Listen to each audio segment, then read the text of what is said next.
Bom, eu achei a necessidade de fazer a parte 3 porque é preciso que você entenda, principalmente quando há filhos numa relação assim, de violência doméstica, agressão, para você entender quais são as consequências disso, entendeu? Eu tive que dar uma parada porque eu comecei a sentir um pouco de queimação, tal, tomei um remedinho, me acalmei, tô aqui fazendo. A questão é a seguinte, eu consegui ajuda dessa vez para eu conseguir sair da cidade, porque lembra que eu disse que eu estava muito debilitada. Então, e esse casal que me levava, né, uma vez por semana, meu, era um abuso isso, eu não me sentia bem. Então, eu conversei com o médico, falei sobre isso com ele, falei o que tinha acontecido sobre o sabonete, sobre a ameaça, né, do incêndio. Falei qual foi a reação dos meus filhos com isso. E aí ele me explicou que ele faria então um pedido para eu pegar toda a sessão para 90 dias, né? Todas as sessões para aquela. Só um momento. Para aplicações para 90 dias, né? Aquela sessão. Ele mesmo falou que em 90 dias isso seria resolvido e aí eu poderia voltar para casa, né, com os meus filhos mais segura, tal. E aí ele me deu a indicação de conversar com a enfermeira que fazia a liberação desses remédios na minha cidade, porque eu consegui esses remédios por meio de justiça, porque era um tratamento que eu não tinha laudo aqui no Brasil, não era atendido. Enfim, assim, meu, graças a Deus, ele parou a vida dele para ligar para a Secretaria da Saúde, conversar com essa moça, explicar a minha situação. Ela já sabia, porque algumas aplicações eu já não estava conseguindo fazer em Piracicaba, e tinha, porque assim, fazia na sexta e fazia de segunda. Fazia na sexta e de segunda. As de sexta-feira vinha uma junta do posto de saúde para fazer essa coleta e fazer a aplicação de parte dessa medicação. Então, essa equipe já via como que era a situação em casa. Não que elas puderam me dar alguma orientação, mas elas foram testemunhas de alguma coisa. Também foram testemunhas da situação econômica. Os vizinhos vinham trazer os alimentos para mim, vinham trazer sopas, vinham trazer gelatinas, cuidava, ajudava as crianças a fazer as coisas de casa. Então também tinha essas testemunhas. Então, conforme eu tive a confirmação de apoio quando eu retornasse para São Paulo, aí essa moça da Secretaria da Educação, ela me mandou uns isopores com todas as minhas injeções, todos os meus medicamentos que tinham que ficar dentro da geladeira. E também eu consegui ajuda para ir para a rodoviária, e uma das passagens eu consegui pela prefeitura. As outras, quem me apoiou retornando para casa foi minha irmã e minha cunhada, ajudaram no pagamento das passagens.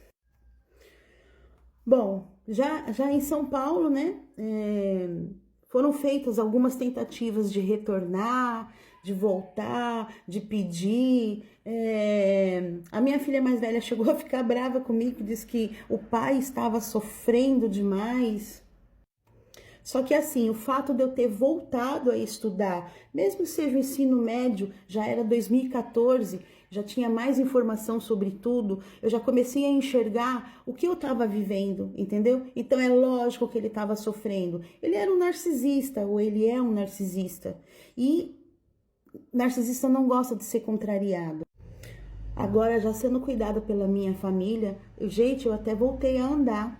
Eu voltei a ficar de pé sozinha, tomar banho sozinha. Nisso minha mãe ficou internada. Eu fiquei internada lá com a minha mãe, fiquei morando com ela no hospital maravilhoso, que eles também faziam as aplicações, me davam a alimentação certa, mesmo sendo eu a não a paciente, entendeu? Era a minha mãe que era a paciente. Enquanto isso, eu fiquei esperando, tá? O advogado que arrumaram lá, uma advogada, e fiquei esperando, né? Passar esses 90 dias aí. Imaginei que fosse ter uma audiência e tal, e eu pudesse voltar, tipo, ia tirar ele da casa e eu voltar com os meus filhos, mas não foi bem assim que aconteceu, né? As crianças voltaram a estudar, voltaram para a cidade e eu fiquei aguardando, então, a decisão para que eu pudesse voltar. E aí não aconteceu, e fiquei sabendo de repente, do nada, que já estava divorciada, que nós não tínhamos bens e que a guarda, eu dei a guarda para os meus filhos. Na verdade, nossa, nesse papel estava dizendo que eu tinha concordado tanto com tanta coisa que nem uma pensão para o meu filho. Bom, tudo bem, ele já nem falava mais com meu filho mesmo, porque quando meu filho também se assumiu, ele deixou de existir para o pai. E assim foi, eu tentando levar a minha vida, seguir com a minha vida, eu e meu filho, nós passamos muito aperto mesmo, bastante aperto.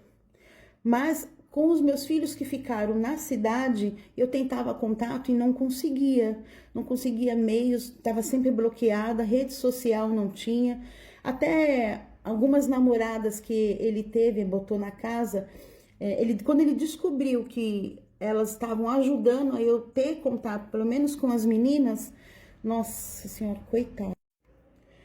Durante esse período,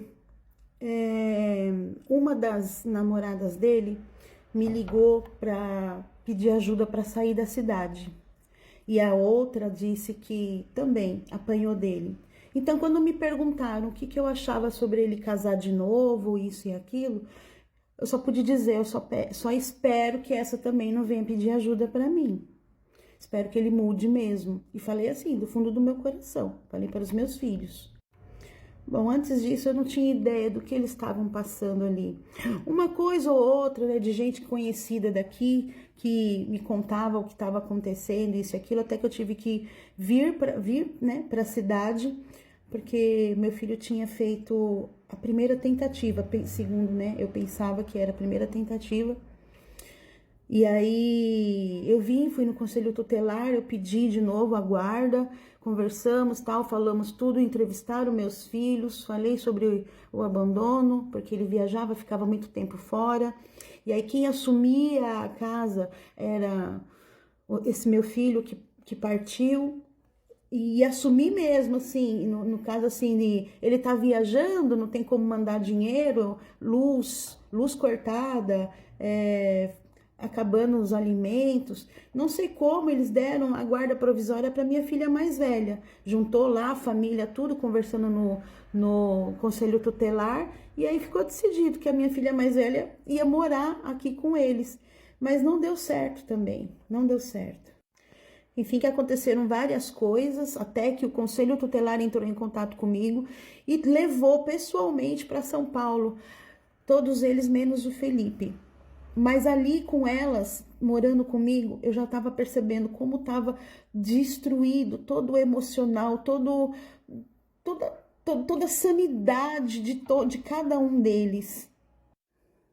Ficou então eu aguardando, né, a guarda provisória virar efetiva, até que ele conseguiu convencer uma das minhas filhas, que já era mãe, já estava casada, e pegou a pequena de volta. Depois veio o Felipe morar comigo, muito bagunçado emocionalmente, mas é porque eu não tinha noção da realidade que ele passou. E aí eu pensava que eram só traumas de infância, traumas de convivência, eu não tinha noção da realidade, não tinha. E aí ele conseguiu partir, ele foi, né, embora no Natal. E é isso, gente. Cuidem dos seus filhos, não deixe eles verem nada disso.